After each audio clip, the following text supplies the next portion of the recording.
সুপ্রিয় দর্শক শ্রোতা, আসসালামু আলাইকুম।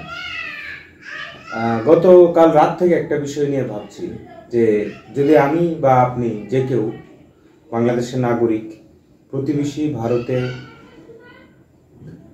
চিকিৎসা করতে গিয়ে কিংবা বেড়াতে গিয়ে কিংবা পড়াশোনা করতে গিয়ে যদি ভারতের পুলিশ কর্তৃক কোনো ভয়ঙ্কর মামলায় ফেঁসে যান এবং মিডিয়া ট্রায়াল হয়, সেই ক্ষেত্রে আমাদের সরকার, সে যেই সরকারই হোক না কেন, নির্বাচিত হোক আর অন্তর্বর্তীকালীন হোক, আমাদের সরকার তখন আসলে কি ভূমিকা পালন করে। এই যেমন ঝালকাঠির ছেলে সাজ্জাদ, শরীফুল সাজ্জাদ, গরিব ঘরের সন্তান, সে কোনো কারণে ভারতে গিয়েছিল এবং ঝালকাঠির ছেলে সাজ্জাদকে শেহজাদ নাম দিয়ে সাইফ আলী খান, বলিউডের সুপারস্টার সাইফ আলী খানের মামলায় তাকে জড়িয়ে দেওয়া হয়েছে। আমরা সাইফ আলী খানের হামলার ঘটনার পর থেকেই দেখছিলাম যে ভারতীয় মিডিয়া, মুম্বাই যে পুলিশ, তার সহযোগে তাদের যোগ সাজস্যে ঘটনাটিকে ডাকাতির ঘটনা বলে চালানোর চেষ্টা করেছে প্রথম থেকে। তারপরে সিসিটিভি ফুটেজে দেখা গেল যে একটা ছেলে, শার্প তার এই নাক, খুবই ফর্সা একটা ছেলে, সিসিটিভি ফুটেজে তার চেহারা দেখা গেল। তারপরে হঠাৎ করে বলে দিল যে Bangladeshi, the attacker is Bangladeshi suspects. তারপরে কোনো ধরনের সন্দেহ না রেখে কনফার্ম হয়ে তারা এটা জোরে সোরে পুরো ভারতীয় মিডিয়া প্রচার করা শুরু করলো। আমাদের মিডিয়া তার নকল করলো, অনুকরণ করলো, অন্ধ অনুকরণ। ঘটনা আসলেও সত্যি কিনা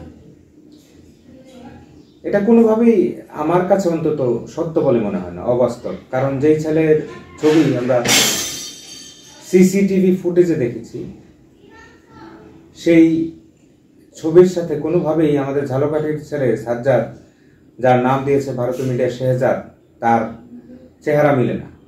আর এটা কোনোভাবেই হতে পারে না। তো এর পেছনে কারণ কি, সেই কারণটা কিন্তু আমাদের ভেবে দেখতে হবে। সাইফ আলী খানের মতো একজন সুপারস্টার, যার বাবা ছিলেন ভারতীয় ক্রিকেট দলের কিংবদন্তি তুল্য ক্রিকেটার নবাব, আর মা হলেন শর্মিলা ঠাকুর। সাইফ আলী খানের ওয়াইফ কারিনা কাপুর, তার ছেলে ইব্রাহিম, তার ছেলে স্টার হতে যাচ্ছে, তার মেয়ে সারা আলী খান, আগের নায়িকা অমৃতা, তার স্বামী সাইফ আলী খান।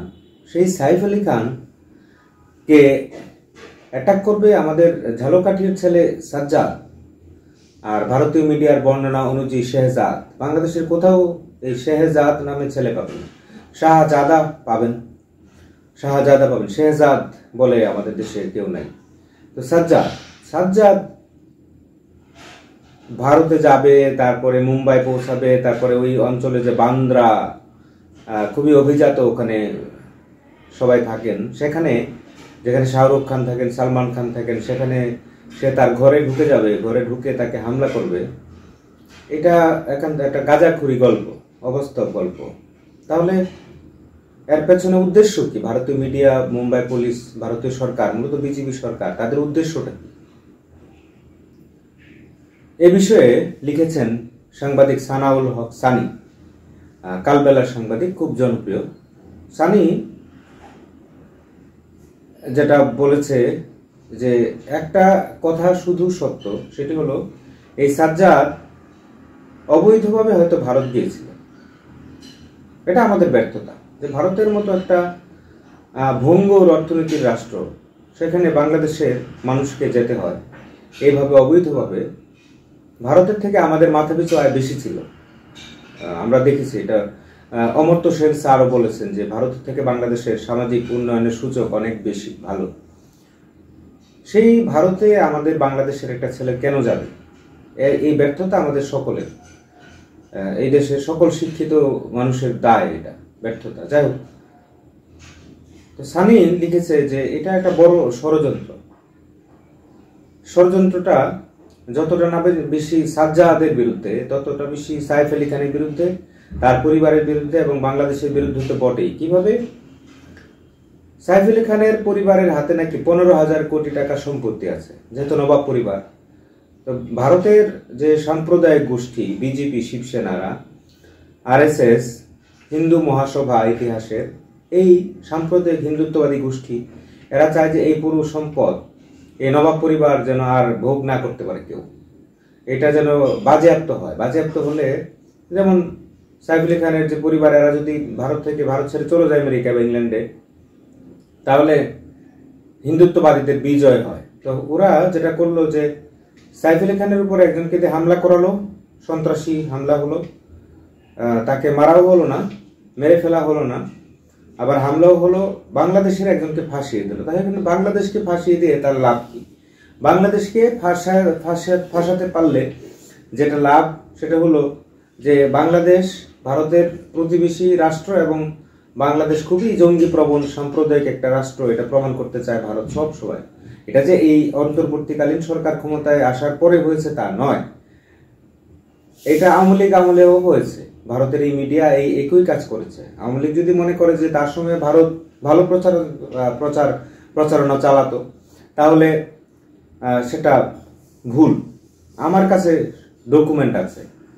ভারত মূলত চায় যে বাংলাদেশকে পাকিস্তানের মতো একটা ব্যর্থ রাষ্ট্র হিসেবে প্রমাণ করার জন্য, এবং সেই জন্য খুব সুদূর প্রসারী চিন্তার অংশ হিসেবে এই সাজ্জাদকে তারা ফাঁসিয়েছে। এটা যখন বলছিলাম, তখন একটা নিউজ দেখলাম যে কেরালাতে মনে হয় বাংলাদেশে একজন নারী, সে ধর্ষিত হয়েছে এবং তাকে মেরে ফেলা হয়েছে, ধর্ষণ করে মেরে ফেলা হয়েছে। এই যে বাংলাদেশ থেকে অনেক মেয়ে ভারতে পাচার করে দেওয়া হয়, এই পাচারকারী চক্রকে আটকানোর দায়িত্ব তো আমাদের রাষ্ট্রের, আমাদের সরকারের। তাহলে আমাদের সমাজ কল্যাণ মন্ত্রণালয়, আমাদের যে নারী ও শিশু মন্ত্রণালয়, আমাদের যে পররাষ্ট্র মন্ত্রণালয়, তাদের কাজ কি?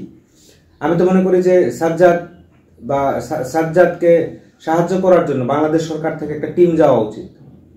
সে যতই গরিব হোক, সে তো বাংলাদেশের নাগরিক, ঝালকাঠির ছেলে। এই সাজ্জাদকে যে ফাঁসানো হয়েছে, এর প্রতিবাদ আমি মনে করি যে রাষ্ট্রীয়ভাবে হওয়া উচিত এবং তার ন্যায় বিচার প্রতিষ্ঠার জন্য বাংলাদেশ থেকে সহযোগিতা যাওয়া উচিত। একটা টিম যেতে পারে বাংলাদেশ থেকে, আমি এটা মনে করি। আমি এই বর্তমান সরকারে যেই থাকুক, বিএনপি থাকতে পারে, আওয়ামী লীগ ছিল, জামাতও আসতে পারে, অন্তর্বর্তীকালীন হতে পারে, সরকার যেই থাকুক, কিন্তু নাগরিকের নিরাপত্তা, ন্যায় বিচার পৃথিবীর যে প্রান্তে সে থাকুক নিশ্চিত করার দায়িত্ব আমাদের এই রাষ্ট্রের, এই সরকারের। সবাই ভালো থাকবেন। আসসালামু আলাইকুম।